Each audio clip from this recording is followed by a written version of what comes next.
I want you to imagine that you're non-speaking and you have very little means of communication. So you can't communicate if someone's attacked you or sexually molested you. You can show things are wrong by your behaviour, such as pulling large chunks of hair out of the back of your head, or self-injurious stimming, you know, like finger biting the inside of your cheek, which is something as an autistic I actually do for pleasure because I like the pain. But we're going to talk now about a little boy called Tobie. He's not little actually, he's 13, and when he was 11 he came home from school and his mum noticed his behaviour was different. You know, he wasn't the happy, jovial little chap he'd usually be. She noticed he had bruising on his body where there shouldn't be any. You know, not the normal fall over in the playground sort of bruising, but bruising that was large patches of bruising. And Tobie had pulled out chunks of his hair. And obviously she's really worried about what could be going on, but he can't tell her. And then she gets a call from the school telling her that they've seen on CCTV of their outside play area that Tobie was attacked by a teacher's assistant named William Kevin Clifford for 20 minutes. 20 minutes of kicking, punching, kneeing, pushing over. I will put a link to a media piece that has the video in. And the whole time, Tobie is on the floor and he just wants it to stop. He's covering his hands are on his face, he's rolled up in a ball. He's on all fours trying to move around the man. And he just wants it to stop. And this isn't for any reason. Not that any reason could be good enough to attack a child like that. This is just William Kevin Clifford deciding that he wanted to beat the shit out of an extremely vulnerable autistic boy.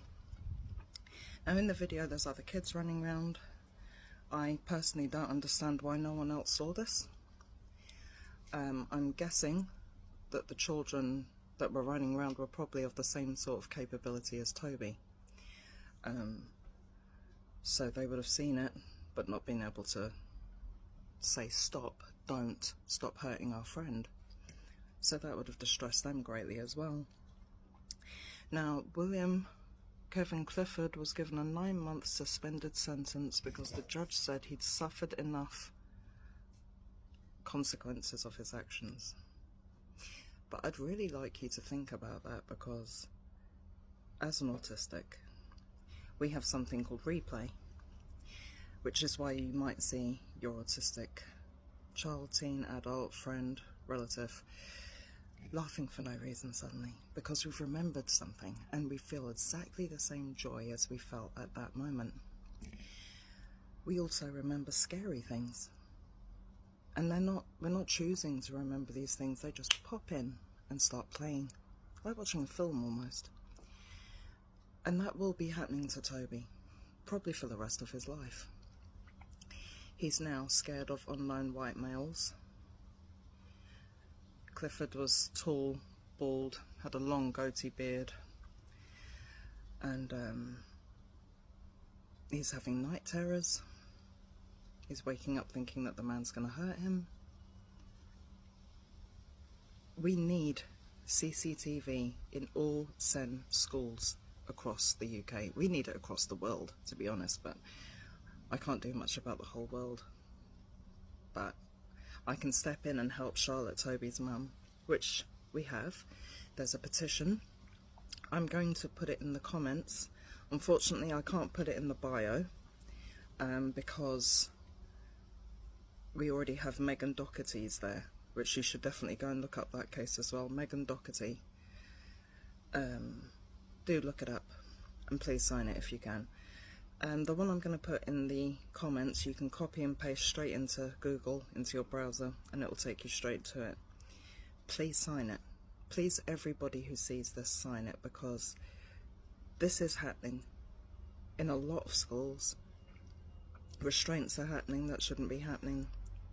There's a certain way to restrain, and there's only certain circumstances that you should restrain, and that's if the child is at risk to themselves or someone else. So if they're punching themselves, for instance, and they won't stop, you need to lower their hands. If they're about to run into a road, if they're attacking someone. But there are humane ways that you restrain someone. These aren't happening. Again, go and look at Megan Doherty. So I just want you to imagine that you're non-speaking and you can't stop what's happening to you. And even then, I'm a verbal autistic, and one of my sons is as well, but he was not able to tell me that he was being bullied in school. He thought I knew, because I was taking him to school each day. He'd have meltdowns on the way there, meltdowns on the way home, but didn't tell me, because he thought I knew. Because why wouldn't I know? I was taking him there. So it can go either way. Verbal, non-verbal, not verbal, non-verbal, speaking, non-speaking. So yeah, please do look into signing the petition, and have a lovely day.